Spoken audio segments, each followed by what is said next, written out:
इधर पैसा मिलता है भाई, इधर भी अच्छा यह है, इधर का संस्कार अच्छा है। महीने में कम से कम 2-3 लाख तक मिल जाता है। 2-3 लाख मिल जाता है। खुद का भी हार्डवेयर दुकान लिया, एक भी गाड़ी ले लिया, वो इसको दुकान का सामान सप्लाई करने। മുമ്പ് നമ്മൾ 10ാം ക്ലാസ്സിൽ 210 മാർക്ക് മേടിച്ച് ജയിച്ചില്ല എന്നുണ്ടെങ്കിൽ വീണ്ടും എഴുതും. വീണ്ടും എഴുതിയിട്ടും ജയിച്ചില്ലെങ്കിൽ പിന്നെ പോകുന്നത് കൽപ്പണി, മരപ്പണി, മായങ്കൂട്ട്, വർക്ക്ഷോപ്പ് ഇങ്ങനെയുള്ള കാര്യങ്ങളിലാണ് പോകണം.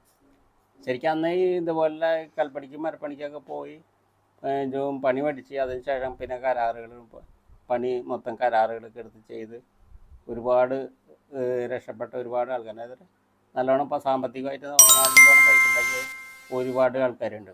നമ്മൾ ഇപ്പോൾ ഇന്നാണെങ്കിൽ ഓരോന്നിനും കോഴ്സുകളാണ്. നമുക്ക് എങ്ങനെ നടക്കണം, തിന്നണം, വേണ്ട സകലതിന് കോഴ്സുകളാണ്. അപ്പോൾ ഈ 10ാം ക്ലാസ്സായിട്ട് പിന്നെ ഓരോ കോഴ്സ് എന്ന് പറഞ്ഞത് ചെയ്ത് അവസാനം എന്താവുന്നുള്ള അവസ്ഥയാണ്. കാരണം എത്ര പേർക്ക് ഈ കോഴ്സ് കൊണ്ടൊന്നും ജോലി കിട്ടേണ്ടെന്ന് ഇതുവരെ ആർക്കും അറിയില്ല.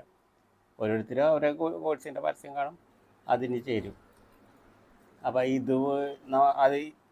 ഇതുപോലെ കോഴ്സുകൾ പോവുകയും ചെയ്യും. നാട്ടിലുള്ള ആളുകൾ, അതായത് പിള്ളേർ പിന്നീട് കൽപ്പണി മരപ്പണി ഉള്ള കാര്യങ്ങൾക്ക് പോകാതെ ചെയ്തവരോട് ബംഗാളികൾ അടിച്ചു കയറിയത്. അതിന് മുമ്പ് ബംഗാളികളൊന്നും ഉണ്ടായില്ല. കാരണം നമ്മുടെ നാട്ടിലുള്ള പിള്ളേർ തന്നെയാണ്, അന്നത്തെ സ്കൂൾ കഴിഞ്ഞിട്ടുള്ള പിള്ളേരാണ് ഇതേപോലുള്ള പണിക്ക് ഇറങ്ങിയിരുന്നത്.